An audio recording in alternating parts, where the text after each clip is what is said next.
Okay, we're live. We got the thing on the thing. We're live. PNL live. Mike Melanconico, Jared Lawrence. We were already in the thralls of like going through what's going to happen this coming week, and I'm like, well, why would we not just press the live button and let's do it?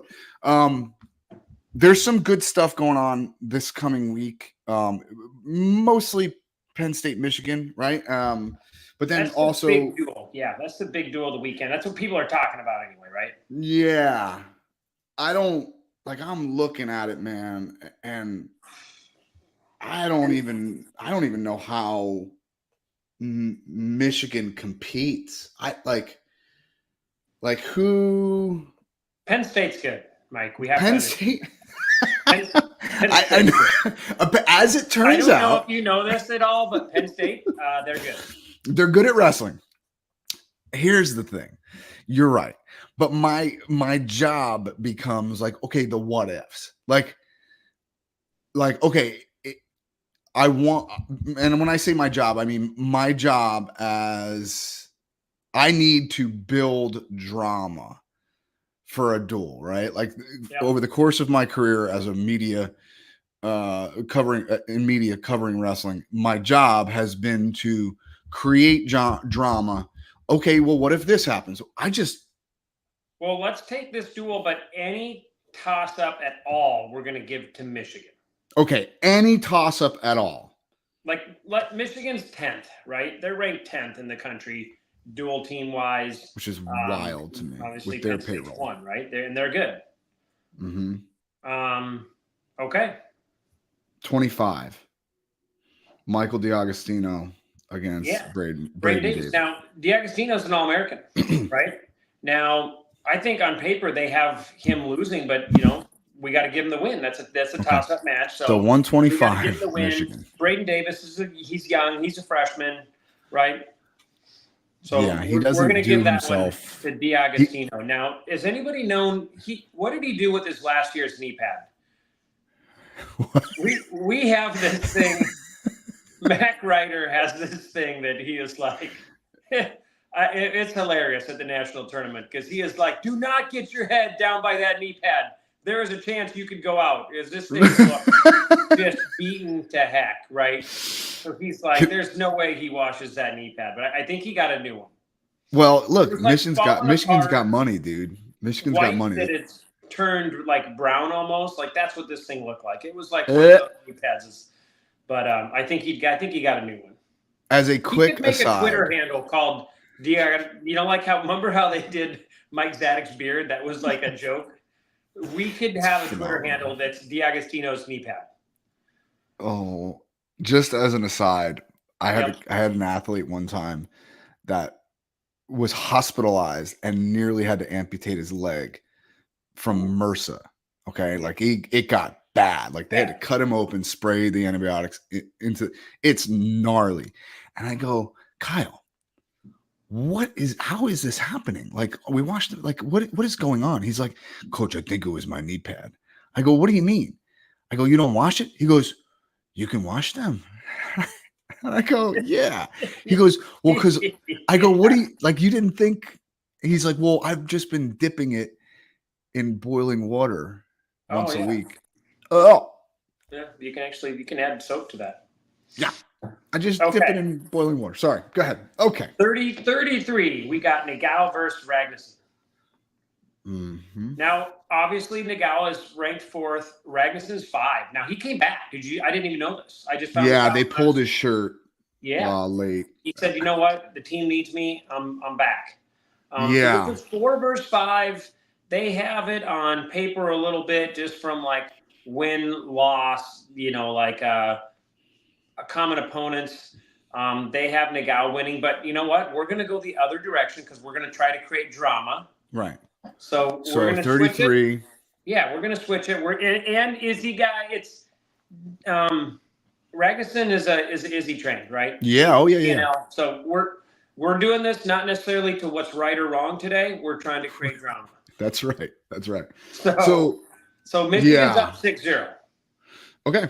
Sergio Lemley at 41 for Michigan.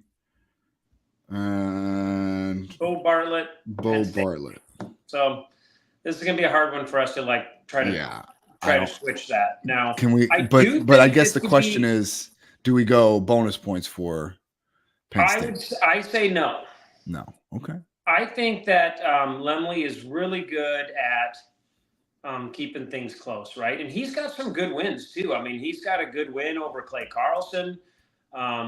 He's good, right? Yeah. Look, Bartlett has a win over Clay Carlson too, but like it was like by 2 points.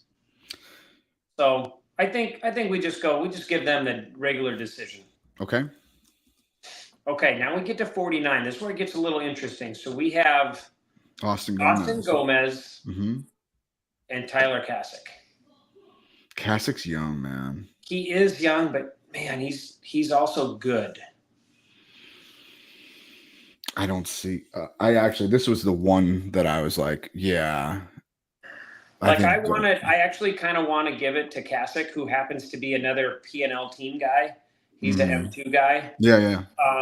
I think we go with Gomez just to create drama and keep the duel. But like in my gut, I think Kasich is one of those young guys, kind of like Haynes was last year. That is that's going to break through, right? So I actually think Kasich is going to win, but I think on paper, just to create the drama, we give it to Gomez. Well, I don't. I actually. Anybody. I mean, yes. Gomez beat Yanni. Yes. True story. You know, it's just which Gomez wants to show up. I just, what happens for me is like, I'm assuming he didn't go to Michigan for free. And if you're not going to go to Michigan for free, your job then becomes beat Penn State. That is your job, right? And so I think the kid Gomez knows his job. He's been around this sport for forever. He gets it. Go get bonus points against Penn State, against a freshman from Penn State. That's your job, dude. So I'm going to give him 3, but I truly think that it can be a major decision. Like I know Kasich's good. Like I know he's good. Bro, that dude's bro too. Like let's not put some stuff. So we're up 9-3 right now. 9-3 Michigan right now. Now this is where it gets ugly though, right? Like let's be honest. This is where it gets kind of ugly. Okay, so 57. Zach Matten against the national finalist in Levi Haynes. And I don't see that going any other way but good for the Nittany Lions. And they're going to get bonus points here. And I really enjoy the Matten family, dude. They might wonderful. be the coolest family ever. Yeah, for sure. But like Zach's ranked like 52 in the country. Yeah. So we got to give him bonus points. I just whatever you think. I don't want to say I'm putting down 4 points. I'm putting down a major decision, and I think that's more than fair. Okay. 165. Okay. Gosh, this is going to be good, man. This is going to be really good. Look, I love Cam Amin, but he does take some wonky losses sometimes. Okay. And I assume it's going to be Facundo, right? No, I think it's Messenbrick. Oh man, yeah. I think it's Mitchell Messenbrick is who I think they're going to throw out tonight. Now, either way, if it's Facundo, I actually would take Amin. Yes. If it's Messenbrick, man, I don't know because this guy's young too, and he goes so hard. Cam is really hard to score on. Like their position is phenomenal. Right? He can be really stingy, and Messenbrick likes those like long knee pull shots. Sometimes that position can be hard. Like I was a knee pull guy. Like it was hard for me to knee pull some of those short positional guys. Right? They just stay down in position a little bit more. So, like if we're trying to create drama, we give this one to Michigan too. Right now, this could go 4 matches the other direction, but if we're trying to create literally, you're 100% right because we're giving them 3 points. This isn't as crazy as I thought. It's not crazy to think. Well, it could be, but it also could be. It could be 9 matches to 1 Penn State. I mean, the duel could be 27-3. Yeah. I think the place I'm looking at right now has it scored 29-3 is what they think the outcome's going to be with their algorithms. That they have plugged in, which I don't know if you know this. I'm going to do a little boost here. I love this. WrestleStat. Yeah. Probably needs to give us like a free T-shirt or something. Like, that's our going rate. Is merge.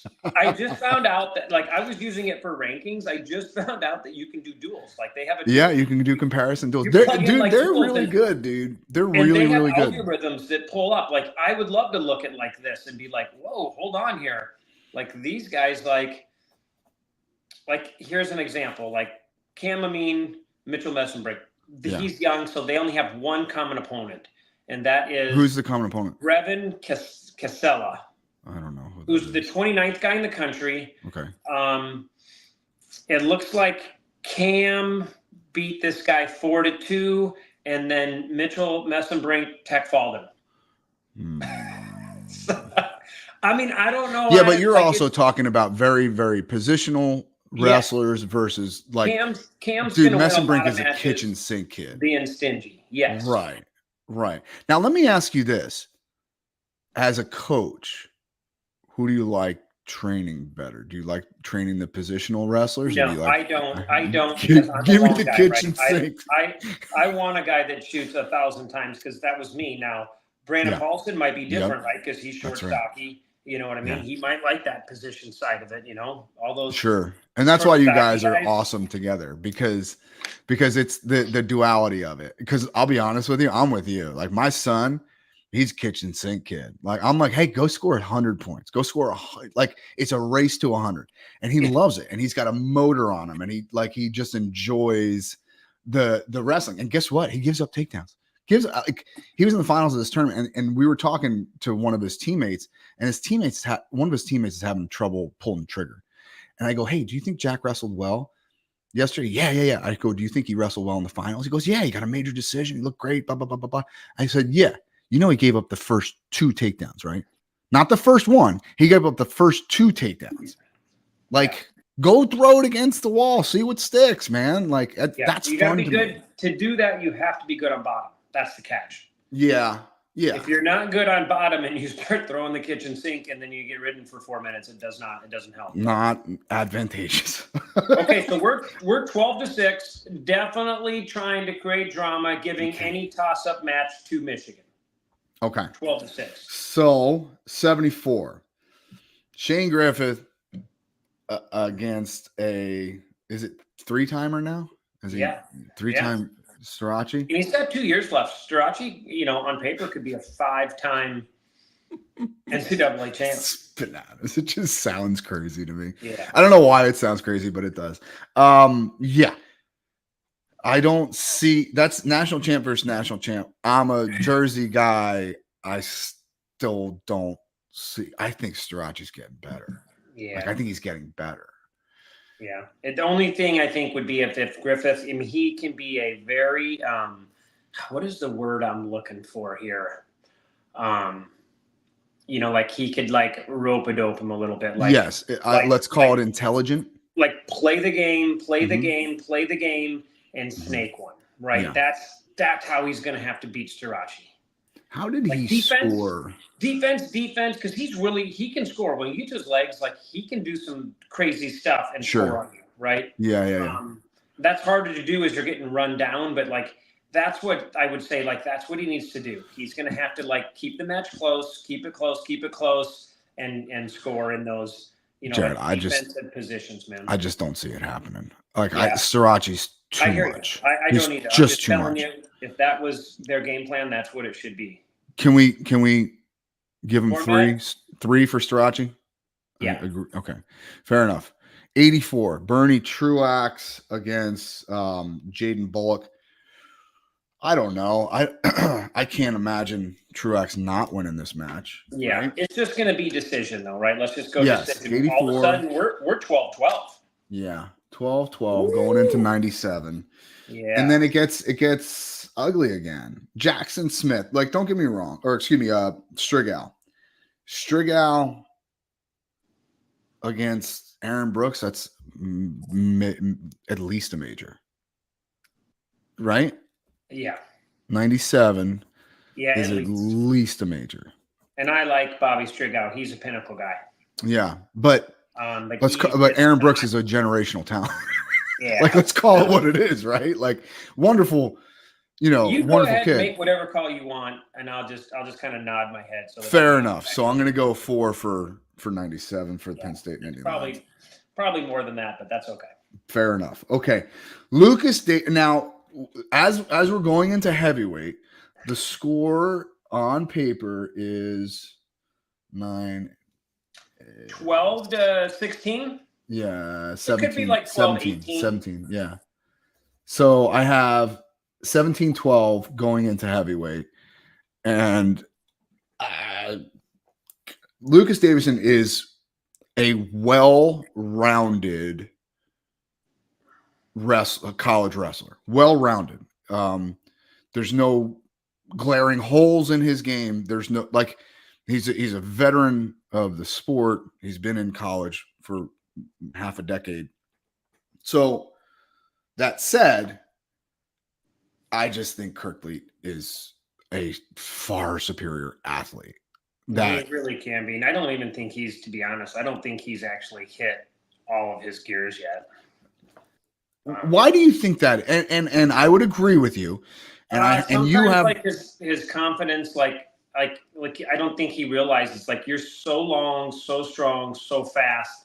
Sometimes I see him like hesitating, like, dude, do you know how unbelievably like athletic, talented you are? Like, you shouldn't think, you should just go. You don't think, just do. Like, straight from the movie Maverick. Don't think, just do. And I feel like he's thinking a little bit like, I don't know if I should take that shot. Like, do it. They can't stop it. Do it, because there's nobody in the country that can stop it. Yeah. Do you think that is derived from a fear of getting tired? It could be that. And he said he was getting a lot better. I just talked to him recently, and he said he's doing a lot of stuff with Kyle Dake in that whole like holistic functional training. And he said it's been amazing because he's been dinged up a little bit here and there, right? So he's trying to really work with that. So yeah, it's interesting, man. The functional pattern stuff, I have heard nothing but good things.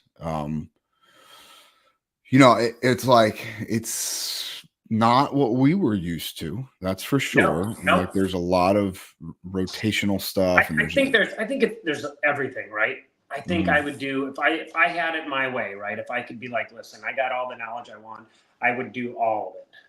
I wouldn't just do one way or the other. I would circuit train when I needed to. I would heavy lift when I needed to, and I would do this functional pattern like when I needed to too, right? Like, I would try to mix them all together so that you're getting the best of everything. Right. And I would tend to agree with you there too, but those functional patterns guys are like dead set against everything. The heavy lift, that kind of stuff. But are they dead set against it just that lift? If I just did that, like, what if I did that once a week? Where I did a real heavy lift, and I'm trying to build mass and really get that power. And then guess what? And then I did like a circuit training because I need that conditioned muscle to also be able to work. And then 3 days later, I'm doing that functional pattern type stuff where I'm getting into positions that I get to, and I need to be strong there. I don't know. It's kind of like a diet, like all these fads that happen, like just be consistent. Just eat a little bit of everything. Yeah. That's the one thing that we talk to our athletes about is like, hey, you need protein, you need carbs, and you certainly need fat. Like, you can't cut this stuff out completely. Like, you can do the carnivore thing ish, right? But you do need carbohydrates to fuel your body for sure. So yeah, there's a lot of that goes on, and I struggle with, you can only do it my way. Those types of people, and I don't love that. The strength training thing, like, but it's hard to argue with their results. Like, look at Kyle Dake. I know the joke was he's getting younger every day, but the guy's in good shape. He is in his 30s. Do you remember what your body was feeling like in your early 30s? He's always been a specimen too. Like, when he was in high school, they were like, that dude's the strongest man ever. Yeah. Like how much of it is it genetics? Is it what you're doing? Like it could be everything. I mean, he, you know, in Minnesota, he would have to go out with his shirt off and get some sunlight. You know, it's cold here. That's not easy to do. No, it's not. It is all right. So we're just going to agree then that I think my boy Greg's going to win. So it's going to be a closer duel, but we're looking like 20-12 is what we have on paper for the Nittany Lions, and it could very easily get ugly. But I'll tell you what, some great matches. Yeah. Which match in that regard are you most looking forward to? Oh my gosh, man. I mean, I really want to see that mess and brick match, but I mean, I want to see two national champs go at it too. Yeah, so I'm going to say 33 Ragnarsson versus McGow. Like, that's a great match too. Like, dude, there's some matches. There are. I just want to see I love the juxtaposition in styles. I want to see Mess and Brink Amin in a big bad way, because I think, you know, here's the cool thing to me is I think Penn State has built itself on such a score brand. Like, that's their brand, man. They score a lot of points. They score a ton of points. They are not the I mean, when you were coming up with the Gophers, it was hand fight, stay in position, don't do anything stupid, and get a leg when you can, right? I mean, I just think when that type of mentality permeates, we have a tendency to get a little defensive, right? I love this kid Mess and Brink. I love him. I want to see him throw the kitchen sink at you every single time he wrestles. Yeah. And I think that permeates through the rest of the wrestling culture, right? I think putting him on the big stage on Friday night, Big Ten duels, and watching him wrestle Cam Amin, who is lights out. Like, he is as good of a wrestler as you get at the NCAA level. And then having him put a 10 spot up, 10 points. That's not crazy for 3 takedowns and an escape. That's not a crazy, you know, but that to me is bigger than just the duel. I think it's like, okay, this tells kids coming up that, like, this is the way we should be wrestling. This is the way we should be wrestling. Yeah, I like it too. Awesome. Okay, what else? Do you want to do some results-ish stuff? Yeah, I mean, we just really last week we talked a little bit Iowa, Nebraska, and that I actually was hoping it'd be a better duel. Nebraska only won 3 matches. Yeah. You know what I mean? So it wasn't that exciting. But aspect. I mean, there were good matches. The frantic Peyton Robb match was very good. That was good. And you were bummed out about that because you're a Peyton Robb guy. But that said, I think we kind of knew that it was going to come down to that one sneaky takedown. And sure enough, every match it does. So it's just whoever can get it. The next match, it'll be the other way. Like they've been doing this since they were 12 years old. A 1 takedown match since 12 years old. Which is funny to me, man. Yeah. So it's been good. But that was kind of all it really was. I'm trying to think what else. Like we got Nebraska versus Minnesota. That's tonight, it's at 9 p.m. by the way. Like 9 p.m. start time. Like I'm going to it tonight. I'm bringing my kid, but I'm like, oh my gosh. What is the thought process there? We're not going to get back until I think it's Michigan, Penn State is happening. Oh, okay. Can you hear what's going on in my house right now? Are you backing up a dump truck? No, my wife is trying to cook right now. I wish I could. Oh, you lost him. We lost him. But yeah, she was cooking. She was on it. So she was standing on a stool, fanning the fire alarm, trying to get it to stop. Like, come on. Are you serious right now? Don't you know we're professional broadcasters here, Mrs. Lawrence? Like we got people listening to our stuff. No, we don't. But that's okay. It's all right. Yeah, WrestleStat has Nebraska winning 22-9 over Minnesota, right? So maybe some things can happen. Yeah. I'm trying to look So, through, but I'm just trying to find some good matches. Like Ridge Lovett, Drew Roberts. They grew up as teammates in Post Falls, Idaho. I'm from an hour north of that, so that's a pretty cool. which is in Idaho terms, right around the corner. That's the next town. They're the next town. It's such a, it's man. But that would be like Roberts is way lower than Ridgie, right? But that's a fun thing. You got two probably best friends, teammates growing up. So that's pretty cool.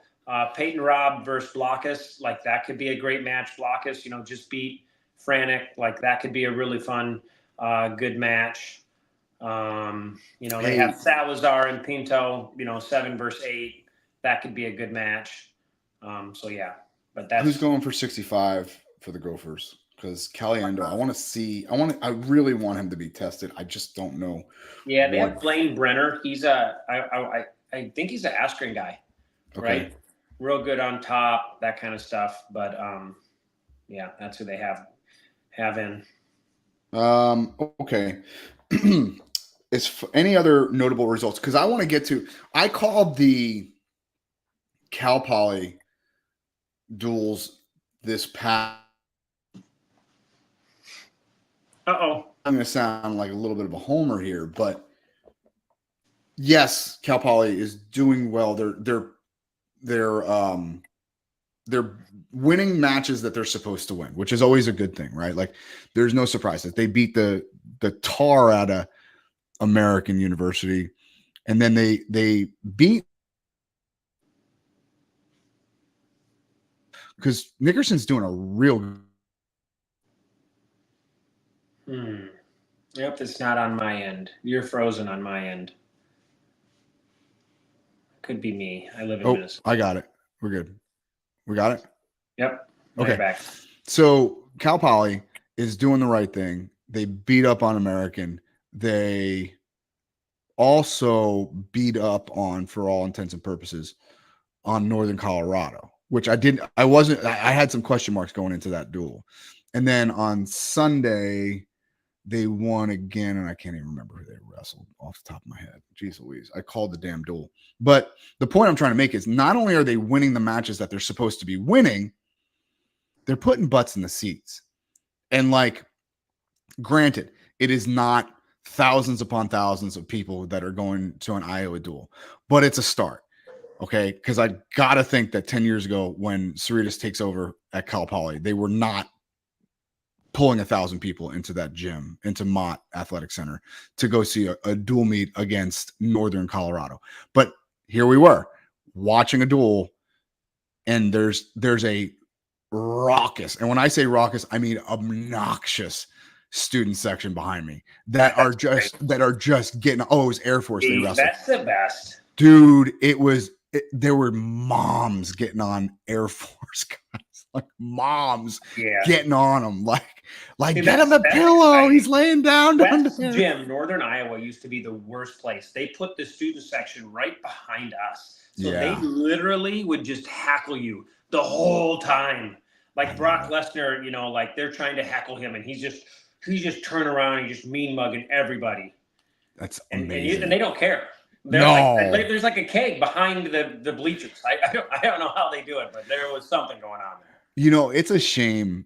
It truly is a shame that West Gym is gone, because that was one of the coolest places to watch a college dual meet. It was hotter than hell in there every single time. Hotter than hell every single time. They had people in the rafters, literally, like they would go up to the rafters, and they're looking straight down on the mat. It's wild, dude. It's just an interesting place. It was a good venue. It was a great venue. Their new place is pretty looking and all, but West Gym was something special, man. I talk to Roper about that all the time. I'm like, dang it, man. He's like, dude, there was like asbestos in there. We can't be wrestling in there. I'm like, all right, whatever.